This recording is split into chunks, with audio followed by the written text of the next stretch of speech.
Hello guys, how are you? Well, hopefully everyone is great. For me, the is not so great, but because of the internet, is failing a lot. So today I'm recording the lesson. All right. So what I'm gonna do is I'm gonna give you the lesson in here, in video, and we're gonna see this guy with this lesson about activities. It's called How I Swam the North Pole. And we're going to use this for your integrator project. Okay, as you know, you need to have a project usually to go along with your exam, with your grade. So this is not the exam, it's just the project that goes along with it. The exam is the next week, okay? But since we're having a little bit of trouble with the internet, well, I am having some trouble with the internet, then I'm going to take this opportunity to give you this project, all right? So first, we're gonna see this guy whose name is Lewis Pugh, okay?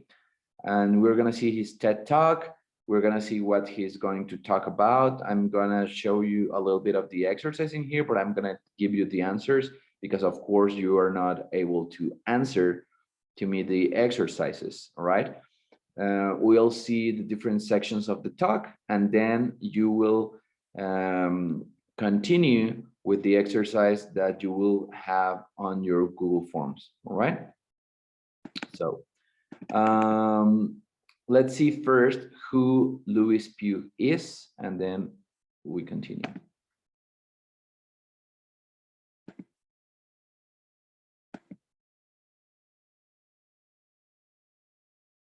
Lewis Pugh is probably the greatest cold water swimmer in history. He is the first person to have swum long distance in all 5 oceans of the world.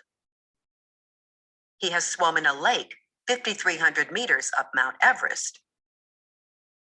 And here, he talks about swimming across the North Pole.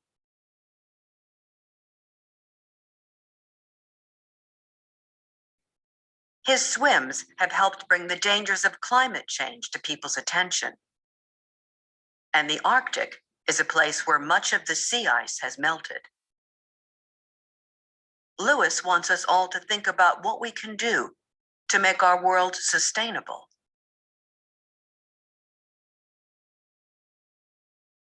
You need years of training and lots of courage to swim in freezing water because it is so dangerous. For example, your fingers can go numb in just a few seconds.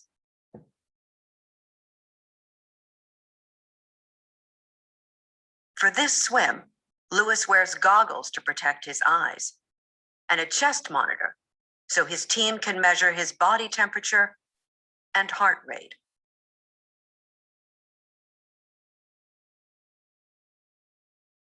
Lewis's idea worth spreading is that sometimes we have to do extraordinary things to make people pay attention to important issues.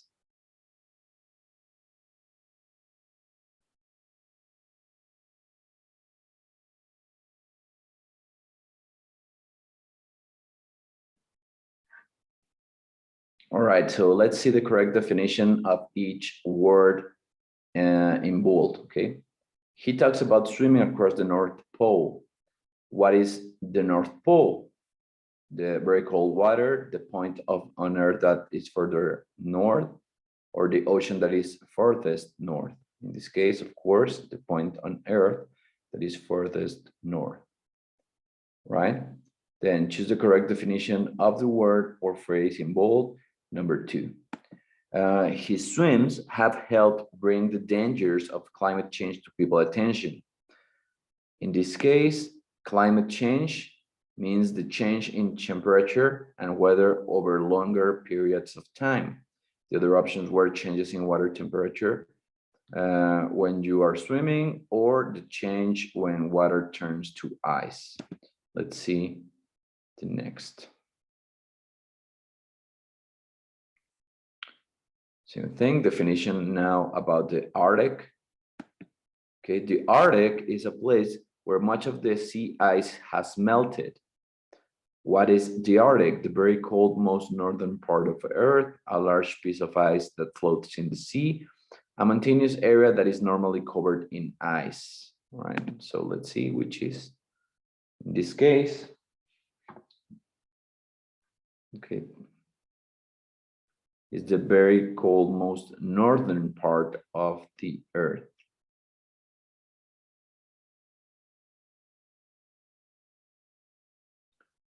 Right. Much of the sea ice has melted. What is melted or to melt? Changed from ice to water, being used by people, or become polluted. So which one do you think? Of course, melted would be changed from ice to water, right? All right, changed from ice to water.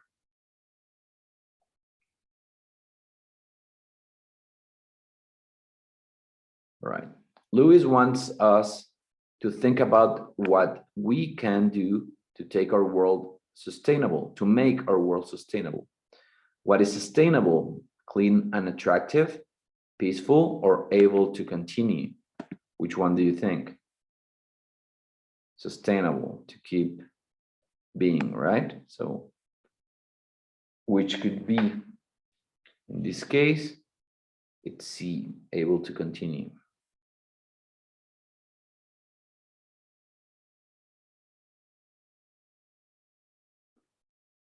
All right. So you need years of training and lots of courage to swim in freezing water. What is freezing water? Dirty water, moving fast, or very cold? Freezing.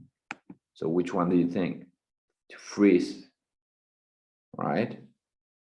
So which is it? So is freezing when it's dirty or moving fast? Not necessarily. So that would mean that freezing is very cold, right? Very cold water.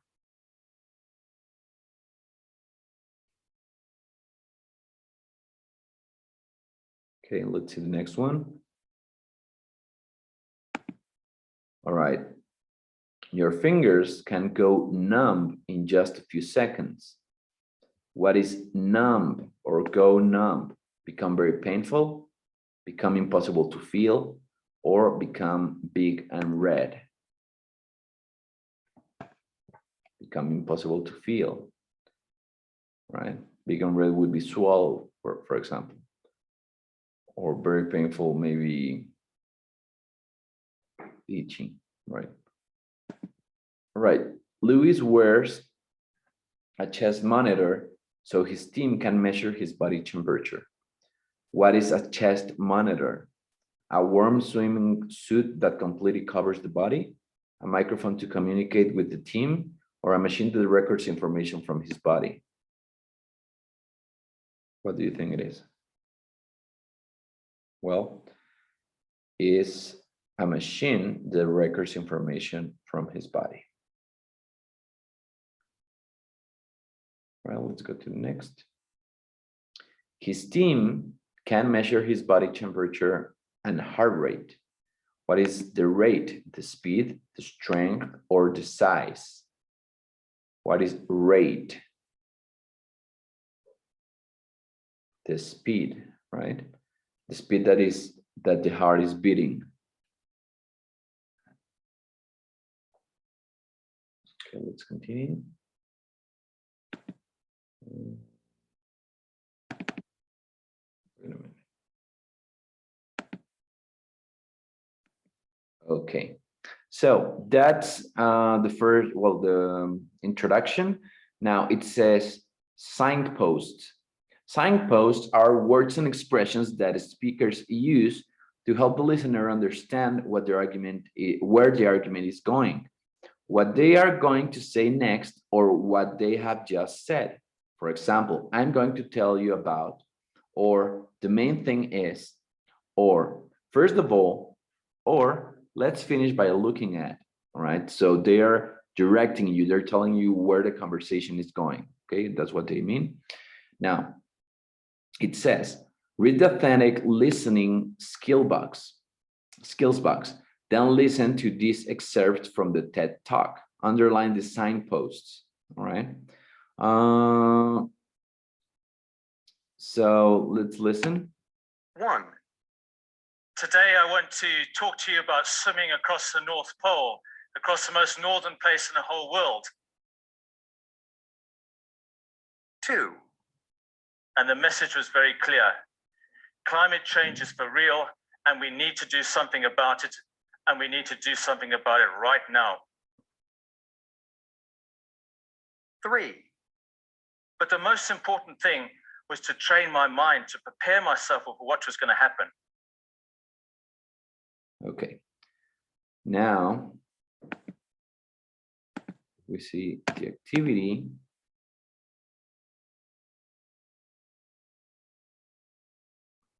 All right, for example, in here, we have to underline today I want to talk to you about, because that is telling us what he wants to do. He's taking us on the conversation.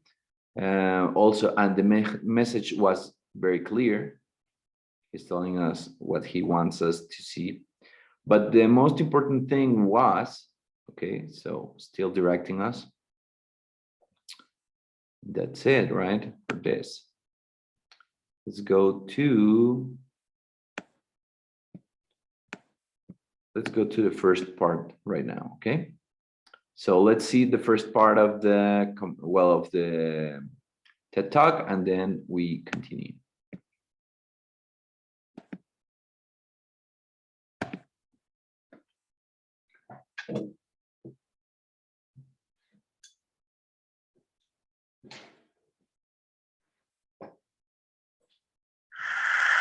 Today I want to talk to you about swimming across the North Pole, across the most northern place in the whole world. 7 years ago, I went to the Arctic for the first time. And it was so beautiful that I've been back there ever since for the last 7 years. I love the place, but I have seen that place change beyond all description just in that short period of time. I have seen polar bears walking across very, very thin ice in search of food. I have swum in front of glaciers, which have retreated so much. And I have also every year seen less and less sea ice. And I wanted the world to know what was happening up there. In the 2 years before my swim, 23% of the Arctic sea ice cover just melted away. And I wanted to really shake the lapels of world leaders to get them to understand what is happening. So I decided to do this symbolic swim at the top of the world in a place which should be frozen over, but which now is rapidly unfreezing. And the message was very clear. Climate change is for real, and we need to do something about it, and we need to do something about it right now. Well, swimming across the North Pole, it's not an ordinary thing to do. I mean, just to put it in perspective, 27 degrees is the temperature of a normal indoor swimming pool. This morning, the temperature of the English Channel was 18 degrees. The passengers who fell off the Titanic fell into water of just 5 degrees centigrade. Fresh water freezes at 0, and the water at the North Pole is minus 1.7. It's freezing.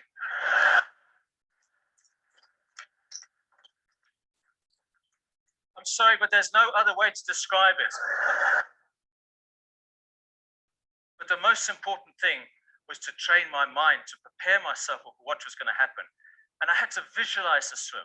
I had to see it from the beginning all the way to the end. I had to taste the salt water in my mouth. I had to see my coach screaming for me, "Come on, Lewis, come on, go, go, go, don't slow down." And so I literally swam across the North Pole hundreds and hundreds of times in my mind. And then after a year of training, I felt ready. I felt confident that I could actually do the swim. So myself and the 5 members of the team, we hitched a ride on an icebreaker which was going to the North Pole. And on day 4, we decided to just do a quick 5-minute test swim. I had never swum in water of minus 1.7 degrees before, because it's just impossible to train in those type of conditions. So we stopped the ship, as you do. We all got down onto the ice, and I then got into my swimming costume and I dived into the sea. All right, let's see this question?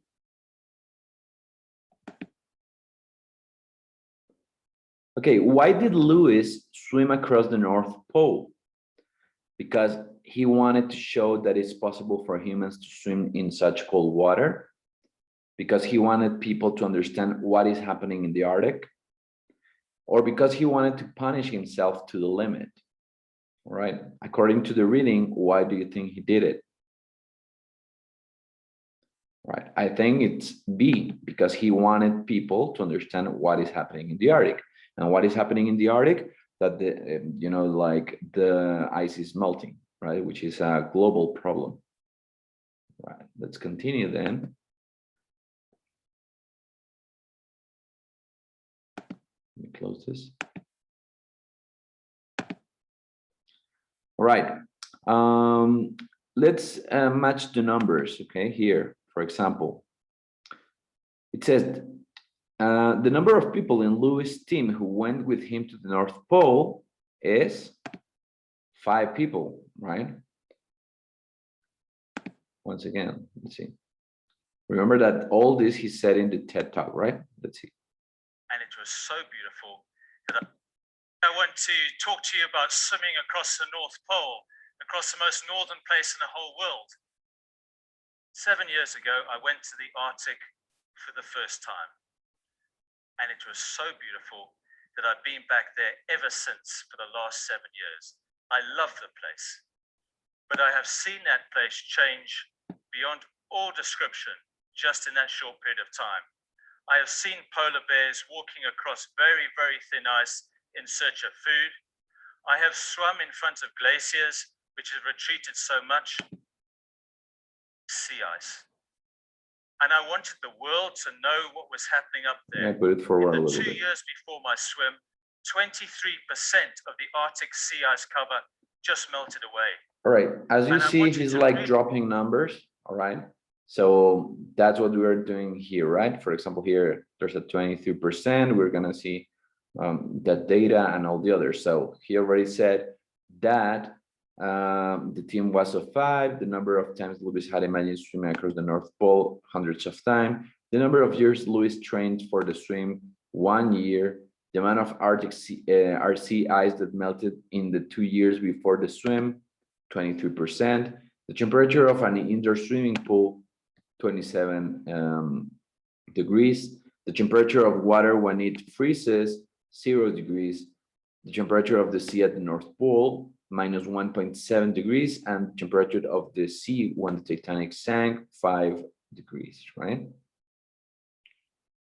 Okay, let's see now the second part of the talk, right?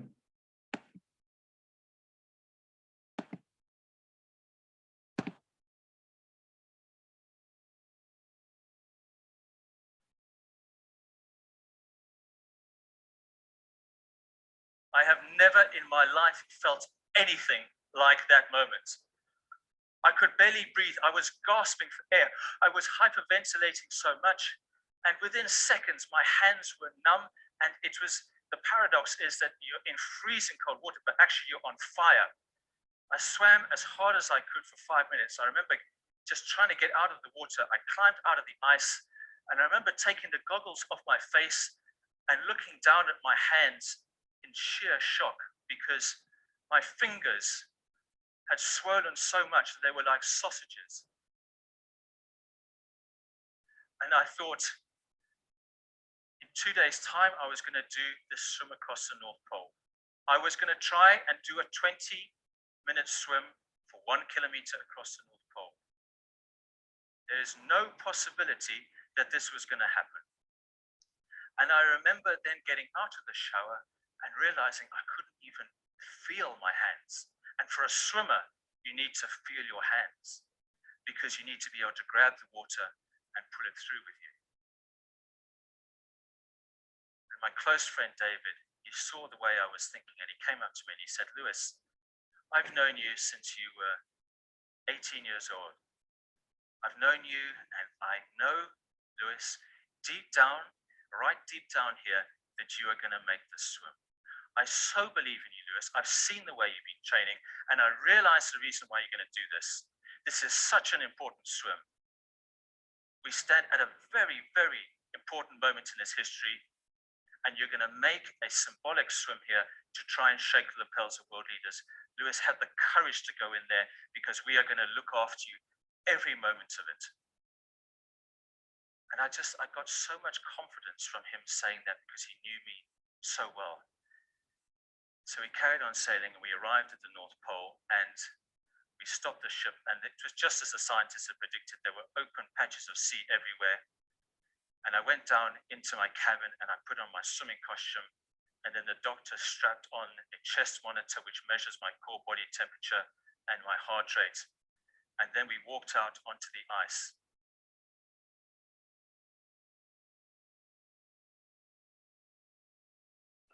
Right, let's choose the correct answer. How did Lewis' friend, David, help him? He encouraged Lewis when he wasn't feeling confident. He took care of Lewis' hands so that he could feel them again. Or he told Lewis that he had to do the swim even though he didn't feel like it. So let's see.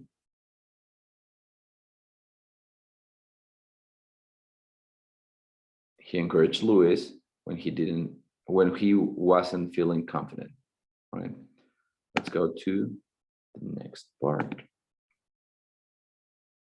Okay.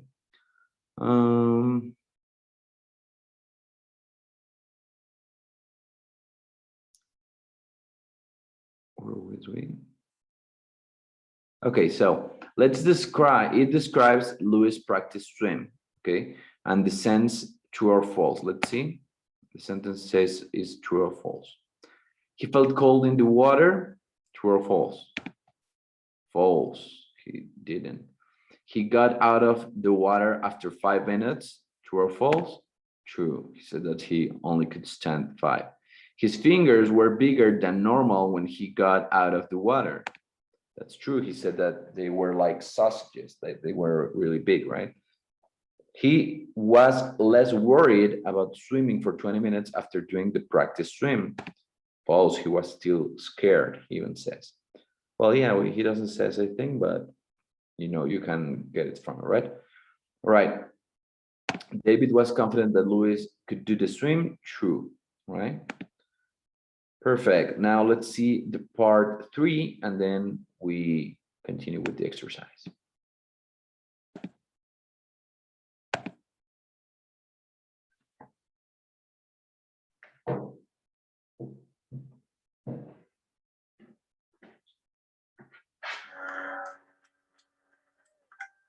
We're finally at the North Pole. This is months and months and months of dreaming to get here. Years of training and planning and preparation. In a couple of hours' time, I'm going to get in here and do my swim. It's all a little bit frightening, but and emotional.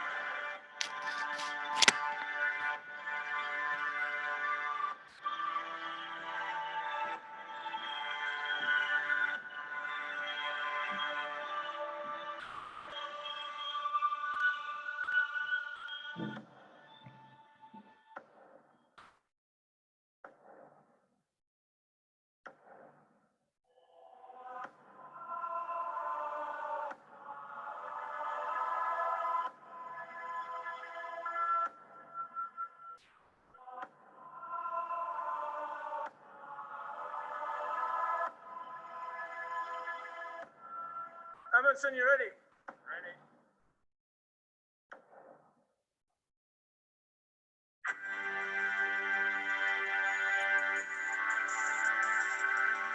Ten seconds to swim. 10 seconds to swim.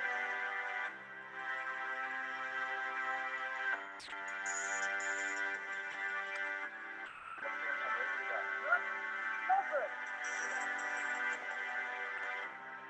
Get up. Go, go, go, go, go, go, go.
Well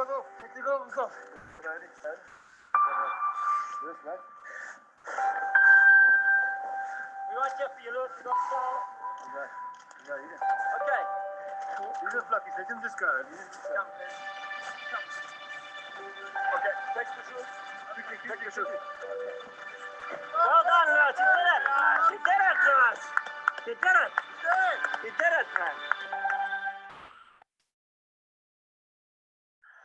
I'd just like to end by just saying this. It took me 4 months again to feel my hands, but was it worth it? Yes, absolutely it was. There are very, very few people who don't know now about what is happening in the Arctic. And people ask me, Lewis, what can we do about climate change? And I say to them, I think we need to do 3 things. The first thing we need to do is we need to break this problem down into manageable chunks. When it comes to climate change, every single country is going to have to make cuts. Britain, America, Japan, South Africa, the Congo, all of us together, we're all on the same ship together. The second thing we need to do is we need to just look back at how far we have come in such a short period of time. I've just come back from giving a series of speeches in some of the poorest townships in South Africa to young children as young as 10 years old. And even in those poorest conditions, they all have a very, very good grasp of climate change. We need to believe in ourselves. Now's the time to believe. We've come a long way. We're doing good. But the most important thing we must do is, I think, we must all walk to the end of our lives and turn around and ask ourselves the most fundamental question, and that is, what type of world do we want to live in? And what decision are we going to make today to ensure that we all live in a sustainable world?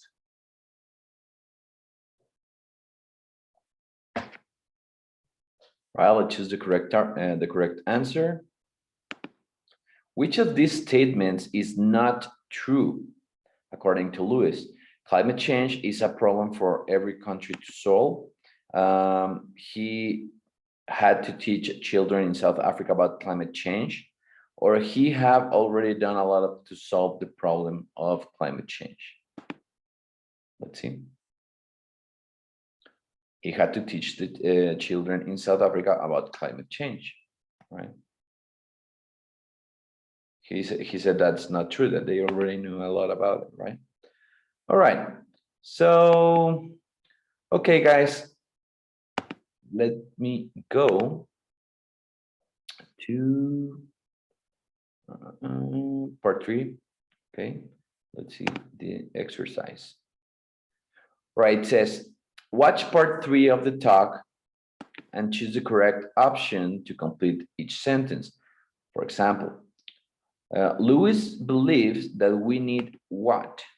Break the problem of climate change into smaller parts, or look at climate change as one problem. The correct answer is to break the problem of climate change in small parts, right? Okay, even children in poor countries, what? Even children in poor countries understand climate change or have an effect on climate change.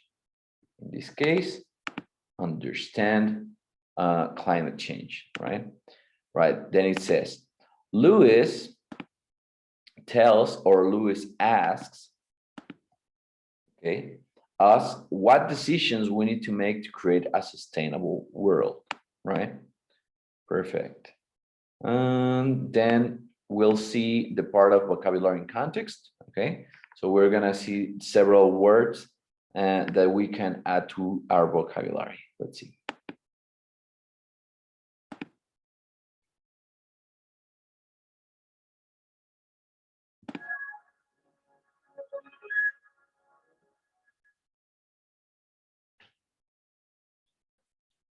Fresh water freezes at 0. Fresh water freezes at 0. What does fresh water mean? Water that with salt in it from the sea, or water with no salt in it, for example, from a river? What is it? Well, it's water with no salt in it, right?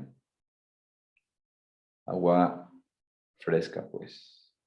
O agua dulce para nosotros, le decimos. I then got into my swimming costume and I dived into the sea. Okay, swimming costume. What is costume? A boat or clothes? So in here we have a note. It says in American English, people say swimsuit, not swim costume, just for you to notice. All right. His English, that's why. From England, I mean. I could barely breathe.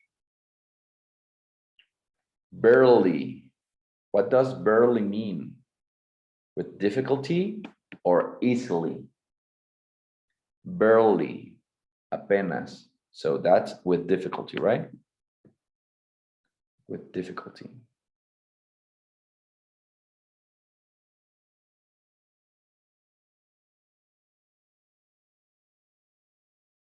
My fingers had swollen so much that they were like sausages.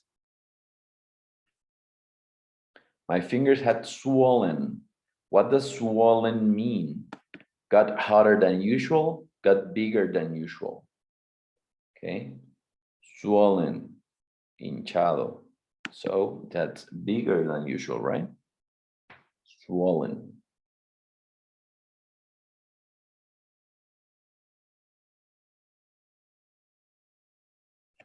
Know, Lewis, deep down, right deep down here, that you are going to make this swim.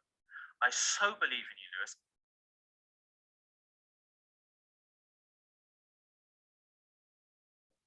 What does I believe in you mean? I know you can do it. I know that you're telling the truth. I believe in you.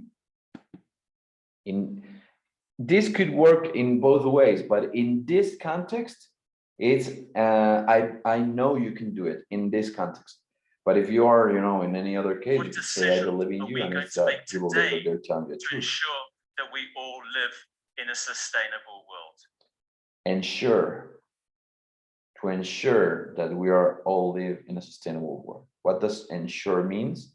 To share information about something or make certain that something happens. Ensure. Make certain that something happens. Ensure, asegurarse. All right. Very good, guys.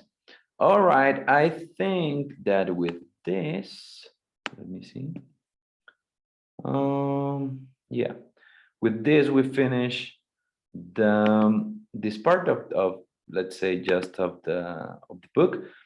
But to continue with the class and with the integrator project, okay, I want you please to, well, you should be seeing this probably from your Google Forms. So in here, in this page that you are right now, you're gonna have the exercise and the instructions written of what you have to do. What you have to do is to write an essay, okay? An essay of 300 words, 300 words about a cause and about a person that has done something for that cause. Could be a racing, like fundraising, could be sports event, could be, something to make or to give or create awareness about the problem, like Lewis did. For example, Lewis is concerned about the climate change, so he did a swim through the North Pole, right? There had been people, I had seen news about people that, for example, ran a marathon dressed as a monkey, well, as a gorilla, to raise awareness of the gorillas and to donate some money to conservation organization for gorillas. So that's an example. Another could be someone that maybe did crowdfunding for some association or something like that. So think about a cause or something that could be important for someone, like this example, for example, climate change, and what they did, okay, what they did to, to make people aware of it or to contribute to the fixing of the problem. Then you will write an essay about that of 300 words, okay? And that would be it, guys. That would be your integrator project. I apologize for today not being able to be with you, but my internet is failing a lot. More than the internet, I think the Zoom was having some trouble that I was not able to get in with people. So that's why I recorded the class and I'm giving you this exercise. This exercise is for today, okay? You have from today until tomorrow at the time of the class. I'm hoping that tomorrow I already had fixed this issue. So tomorrow, please come to the class at the regular time and I will see you then. Okay, thank you very much, guys, and see you later. Have a great day. Well, don't go away anyway because you do have to finish the integrator project, right? Bye-bye.